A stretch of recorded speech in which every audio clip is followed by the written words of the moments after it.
اعوذ باللہ من الشیطان الرجیم بسم اللہ الرحمن الرحیم۔ آج بروز اتوار 21 مئی 2023 میں کے دن ہم لوگ کوشش کرتے ہیں سورہ بقرہ کی آیت نمبر 165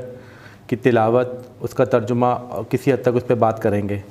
آیت مبارکہ ہے وَمِنَ النَّاسِ مَن يَتَّخِذُ مِن دُونِ اللَّهِ أَندَادًا يُحِبُّونَهُمْ كَحُبِّ اللَّهِ وَالَّذِينَ آمَنُوا أَشَدُّ حُبًّا لِلَّهِ وَلَوْ يَرَى الَّذِينَ ظَلَمُوا إِذْ يَرَوْنَ الْعَذَابَ أَنَّ لِلَّهِ جَمِيعًا وَأَنَّ اللَّهَ شَدِيدُ الْعَذَابِ۔ ترجمہ یہ ہے، اور لوگوں میں سے کچھ ایسے ہیں جو بنا لیتے ہیں اللہ تعالیٰ کا مد مقابل، اور وہ محبت کرتے ہیں ان سے ایسی جیسے محبت کرنی چاہیے اللہ تعالیٰ سے، اور وہ لوگ جو ایمان لائیں وہ اللہ تعالیٰ سے شدید ترین محبت کرتے ہیں۔ اور کاش اور اگر وہ لوگ دیکھ لیتے اللہ تعالیٰ کے عذاب کو پہلے، تو وہ جان چکے ہوتے کہ ساری قوت واسطے اللہ تعالیٰ کے لیے ہے، اور یہ کہ اللہ تعالیٰ شدید بدلہ لینے والا ہے۔ تو اس آیت مبارکہ میں ایک طرح سے آخرت کا سین دکھا کے انسانوں کو یہ سمجھایا جا رہا ہے کہ وہ لوگ جو دنیا میں سہارا لیتے تھے اللہ تعالیٰ کے علاوہ، اور ان لوگوں نے جو اپنے معبود بنائے ہوئے تھے، ان کو یہ سمجھ آ جائے گی قیامت کے دن کہ اصل معبود صرف اللہ تعالیٰ کی ذات ہے، اور جتنی بھی طاقتیں ہیں وہ صرف اللہ تعالیٰ ہی کی ذات کے پاس ہے، کیونکہ جو ان لوگوں نے حقیر ترین معبود دنیا میں بنائے ہوئے تھے وہ بھی قیامت کے دن بے بس ہوں گے۔ تو اللہ تعالیٰ ہمیں یہ سمجھانے کی کوشش کر رہے ہیں۔ اس آیت کا تعلق بنتا ہے گزشتہ آیت سے، جس کا خلاصہ یہ تھا جو ہم نے بات کی تھی کہ فطرت انسانی کے اندر اللہ تعالیٰ کی معرفت اور اللہ تعالیٰ کی محبت پائی جاتی ہے، یعنی کہ جو بھی انسان پیدا ہوا ہے حضرت آدم علیہ السلام سے لے کے اور جو قیامت سے پہلے آخری انسان پیدا ہوگا، اس کے دل میں اللہ تعالیٰ کی معرفت اور اللہ تعالیٰ کی محبت پائی جاتی ہے، اور محبت ہی کی وجہ سے یہ سارے کام آگے ہوتے ہیں۔ اور دوسری بات یہ ہے جو ہم نے کی تھی کہ قرآن مجید جو ہے وہ انسان کی توجہ مبذول کرتا ہے آیات آفاقی کی طرف، جو پہاڑ، ستارے، سورج ہیں، اور آیات انفسی کی طرف، کیونکہ اللہ تعالیٰ کی محبت اور معرفت انسان میں پائی جاتی ہے، لیکن وہ اپنے ارد گرد کے ماحول کی وجہ سے ان چیزوں کو بھول جاتا ہے۔ تو آیات انفسی اور آیات آفاقی جو ہیں وہ قرآن شریف کے ذریعے انسان کی توجہ دوبارہ مبذول کراتی ہیں اللہ تعالیٰ کی طرف، اور انسان کو اگر سمجھ آ جائے کہ اللہ تعالیٰ کی ذات کیا ہے اور وہ کس لیے پیدا ہوا ہے، تو اس کے لیے اپنا زندگی گزارنا آسان ہو جاتا ہے، کیونکہ قرآن شریف کا مقصد بھی یہی ہے کہ انسان کی توجہ دوبارہ اس طرف لے کے آ جائے، کیونکہ قرآن کا کام ہے یاد دہانی کرانا یا تذکیر کرانا، جیسے اللہ تعالیٰ فرماتے ہیں قرآن شریف کے اندر وَإِلَى الْإِبِلِ كَيْفَ خُلِقَتْ وَإِلَى السَّمَاءِ كَيْفَ رُفِعَتْ وَإِلَى الْجِبَالِ كَيْفَ نُصِبَتْ وَإِلَى الْأَرْضِ كَيْفَ سُطِحَتْ فَذَكِّرْ إِنَّمَا أَنْتَ مُذَكِّرٌ لَسْتَ عَلَيْهِم بِمُسَيْطِرٍ۔ اے نبی اکرم صلی اللہ علیہ وسلم، آپ کا کام ہے یاد دہانی کرانا کہ جو باتیں لوگ بھول گئے ہیں، اس سے زیادہ آپ کا کام نہیں، اور آپ داروغہ نہیں ہیں۔ تو یہ پیغام جاتا ہے دنیا کے سارے داعیوں کو، جو کہ قیامت تک اللہ تعالیٰ کا پیغام انسانوں کو دیں گے کہ اللہ تعالیٰ آپ لوگوں کی صرف نیت اور آپ لوگوں کی محنت دیکھتے ہیں۔ اب ایک داعی کی وجہ سے اگر 10 لاکھ لوگ ایمان لے کے آ جائے تو اس کا بھی ایک مقام ہے، اور ایک داعی جو زندگی بھر محنت کرتا رہا اور اس کی وجہ سے ایک بندہ بھی ایمان لے کے نہیں آیا، یا ایک بندہ بھی سیدھے راستے میں نہیں آیا، وہ صرف آخر میں دیواروں کو ہی قرآن شریف پڑھاتا رہا یا کرسیوں کو پڑھاتا رہا، تو اللہ تعالیٰ نے اس کی بھی صرف محنت اور اس کی صرف جستجو اور اس کی محبت دیکھنی ہے۔ اس کو کم سے کم کسی بھی طرح سے افسوس میں نہیں جانا چاہیے یا ڈس اپوائنٹمنٹ میں نہیں جانا چاہیے کہ میں اتنا کام کرتا ہوں لیکن میری بات کوئی نہیں جانتا، کوئی نہیں مان رہا۔ اصل کام اللہ تعالیٰ کو جو اس نے آگے پیش کرنا ہے وہ اس کا خلوصی نیت، اس کی محبت اور اس کی محنت ہے، یہ صرف اللہ تعالیٰ نے اس سے پوچھنا، اور کسی چیز کا کوئی بات نہیں پوچھنا۔ اب ہم مزید آگے لے کے جاتے ہیں اس بات کو کہ اس میں اللہ تعالیٰ فرماتے ہیں اور لوگوں میں سے کچھ لوگ بنا لیں گے اللہ تعالیٰ کے مد مقابل۔ اب اس چیز کا ذکر سورہ بقرہ کی آیت نمبر 22 میں بھی ہو چکا ہوا ہے، جس میں اللہ تعالیٰ فرماتے ہیں فَلَا تَجْعَلُوا لِلَّهِ أَندَادًا وَأَنْتُمْ تَعْلَمُونَ، اور نہ تم بناؤ اللہ تعالیٰ کے مد مقابل اور تم لوگ جانتے ہو۔ لیکن وہاں پہ یہ بات نہیں بتائی تھی کہ اللہ تعالیٰ کا مد مقابل بنانے کا مطلب کیا ہے۔ یہاں اللہ تعالیٰ وہ یہ بات بتا رہے ہیں، اللہ تعالیٰ یہ کہتے ہیں یحبونہم کحب اللہ، اللہ تعالیٰ کا مد مقابل بنانے کا مطلب یہ ہے کہ وہ کچھ چیزوں سے یا کچھ لوگوں سے ایسی محبت کرتے ہیں، بیٹھ جاتے ہیں جیسے ان کو محبت اللہ تعالیٰ سے کرنی چاہیے۔ تو یہ مطلب ہے اللہ تعالیٰ کو اپنے مد مقابل پر بنانے کا کہ اگر آپ کی محبت کسی کی بھی چیز سے جو ہے وہ اللہ تعالیٰ کی محبت کے برابر ہو گئی یا اللہ تعالیٰ کی محبت سے بلند ہو گئی تو آپ نے اللہ تعالیٰ کو ایک طرح سے مد مقابل بنا لیا۔ اس بات کو اللہ تعالیٰ مزید آگے لے کے چلتے ہیں اس آیت مبارکہ کے اندر، اور ایک بنیادی فلسفہ جو ہم نے پچھلے ہفتے بات کی تھی وہ ایک اختتام کو پہنچتا ہے ایک طرح سے کہ فطرت انسانی کا جو اب منطقی انجام ہے وہ یہ ہے کہ جو انسان کو سمجھ آ جائے کہ ساری کی ساری محبت صرف اللہ تعالیٰ ہی کے لیے ہے، والذین آمنوا اشد حبا للہ۔ اگر انسان کو یہ بات سمجھ آ جائے کہ دنیا میں جو بھی محبتیں ساری محبتیں اللہ کی محبت کے تابع، تو انسان آگے چل پڑتا ہے بڑی آسانی کے ساتھ اور دنیا میں دھوکہ نہیں کھاتا۔ اللہ تعالیٰ اس کو فرماتے ہیں سورہ حج کے اندر آیت نمبر 73 کا ایک حصہ ہے، اضعف الطالب والمطلوب، کہ دنیا کے اندر کچھ لوگ حقیر معبود بنا لیتے ہیں، اور اگر کوئی حقیر معبود بنا لے تو آپ خود سمجھیں کہ طالب کی حقیقت کیا ہوگی۔ لیکن انسان وہ تو مسجود ملائک ہے، تو اس کو تو وار ہی نہیں کھاتا کہ وہ کسی حقیر ترین چیز کو اپنا مطلوب بنا لے، اس کو تو فرشتوں نے سجدہ کیا ہوا ہے، تو اس کو یہی چاہیے کہ وہ صرف اللہ تعالیٰ کو اپنا مطلوب بنائے۔ ہاں، آپ کی جان کا آپ پہ حق ہے، آپ کی نفس کا آپ پہ حق ہے، آپ کی اولاد کا آپ پہ حق ہے،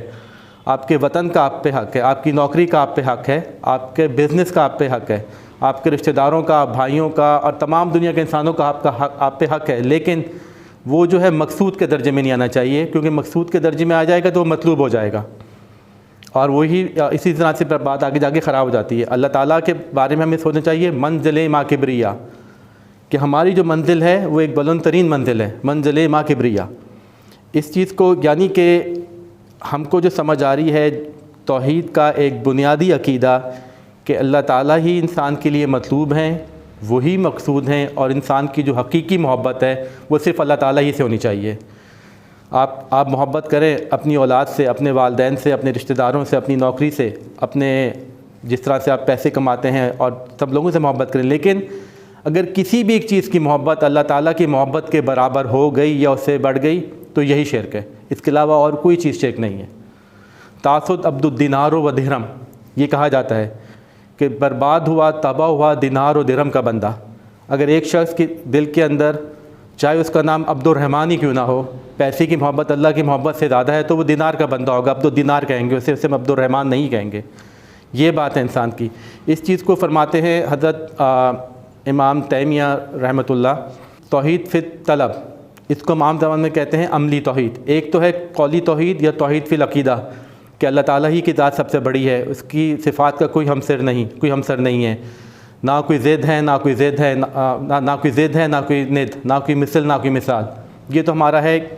توحید کا عقیدہ۔ لیکن اصل توحید کیا ہے کہ اللہ تعالیٰ ہی کی ذات ہر چیز میں مقصود و مطلوب ہو، اور یہی ہماری زندگی کا ٹارگٹ ہو۔ اس چیز کو ڈاکٹر رفیع الدین صاحب مرحوم و مغفور فرماتے ہیں کہ یہی علامہ اقبال کا فلسفہ خودی ہے۔ کیونکہ علامہ اقبال کا فلسفہ خودی جو ہے وہ شاعری میں ہے تو اسے مدون نہیں کیا جا سکتا،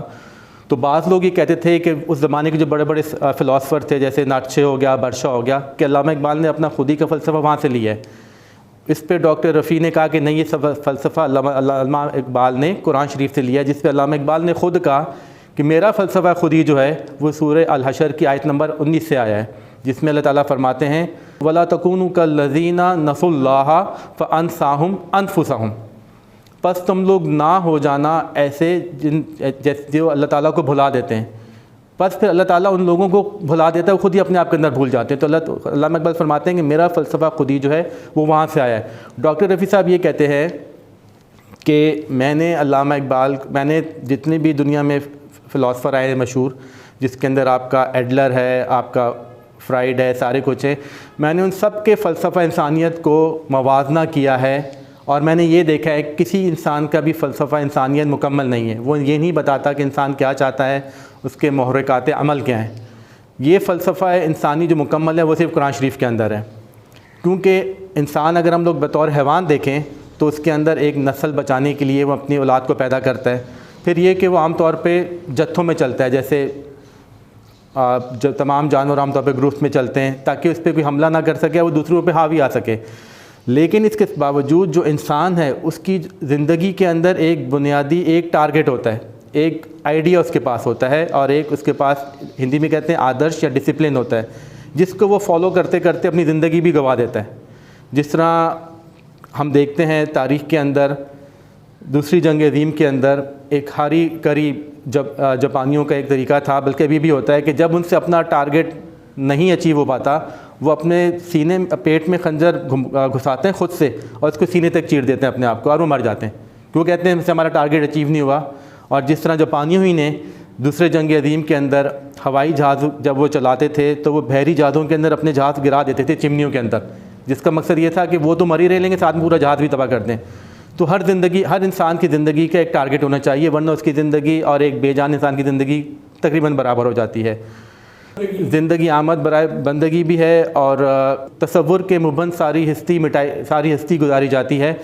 زندگی بغیر آرزو ایسے ہی ہے جیسے آپ جو ہے بغیر مقصد جی رہے ہیں، جیسے ایک مریض جو ہے بستر پہ لیٹا ہوا ہے، اسے مشینوں کے ذریعے سانس آ رہی ہے اور اس کی کوئی ٹارگٹ زندگی کے اندر نہیں ہے۔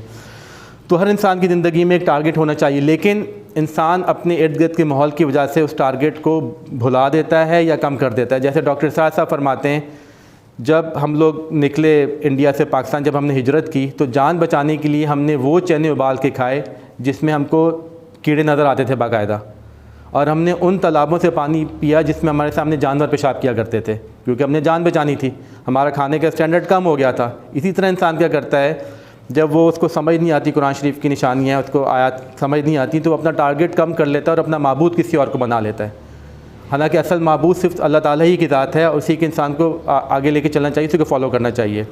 اسی آیت مبارکہ کی شرح آتی ہے جس کو مزید تفصیل سے بیان کیا جاتا ہے سورہ توبہ کی آیت نمبر 24 کے اندر۔ اس میں یہ فرماتے ہیں اللہ تعالیٰ، اور اگر تمہارے باپ، تمہارے بھائی، تمہارے بیٹے، تمہاری بیویاں اور تمہارے رشتہ دار یا برادری، اور جو مال تم نے کمایا اور جو تجارت تم لوگ کرتے ہو اور جو گھر تم لوگ بناتے ہو، وہ تم کو زیادہ عزیز ہیں